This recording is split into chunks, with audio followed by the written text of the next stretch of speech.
আসসালামু আলাইকুম রহমতুল্লাহ। প্রিয় দর্শক, আপনারা স্ক্রিনে দেখতে পাচ্ছেন রোকেয়া বিশ্ববিদ্যালয়ের সাবেক ভিসি কলিমুল্লাহ গ্রেপ্তার।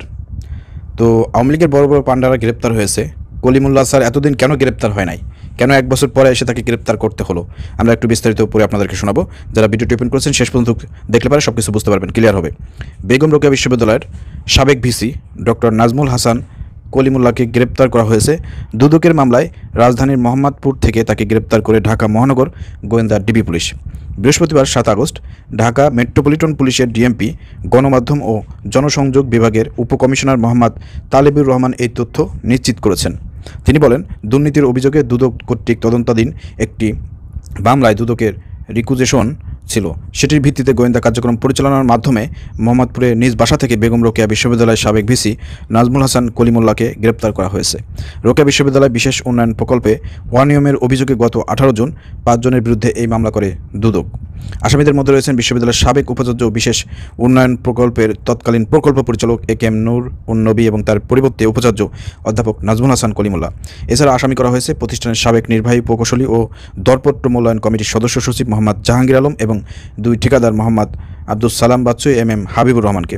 মামলার এজাহারে বলা হয়েছে, আসামিরা পরস্পর যোগসাযোগে বিশ্ববিদ্যালয় উন্নয়ন প্রকল্পের অনুমোদিত ডিপিপি না মেনে নকশা পরিবর্তন, মন্ত্রণালয়ের অনুমোদন ছাড়া 30 কোটি টাকার বেশি মূল্যের চুক্তি করেছেন।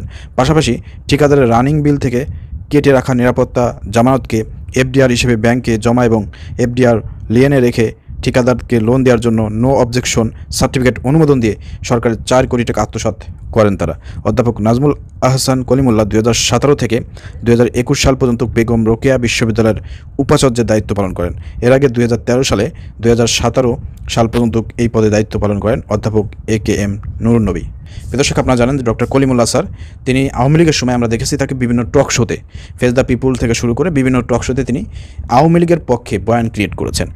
আওয়ামী লীগের অবৈধ নির্বাচনকে তিনি সবসময় বৈধতা দিয়ে গেছেন। তিনি তার টক শোতে বিভিন্ন বক্তব্যের মাধ্যমে তিনি আওয়ামী লীগের পক্ষে সবসময় অবস্থান করত। তো আওয়ামী লীগের দুর্নীতিবাজ বড় বড় পান্ডারা গ্রেপ্তার হয়েছে, কিন্তু কলিমুল্লাহ স্যারকে গ্রেপ্তার করতে 1 বছর সময় লেগে গেল।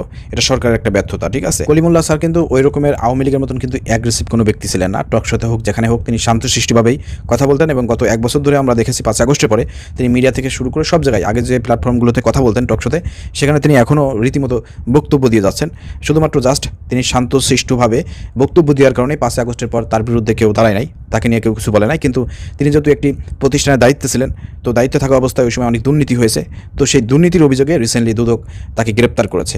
তো দেখা যাক আইন আদালতের মাধ্যমে কলিমুল্লাহর কী অবস্থা হয়, সেটা এখন দেখার বাকি। এ বিষয়ে যদি আপনাদের কোনো মন্তব্য থাকে কমেন্ট করে জানাবেন, ভিডিও শেয়ার করে দেবেন। আসসালামু আলাইকুম রহমতুল্লাহ।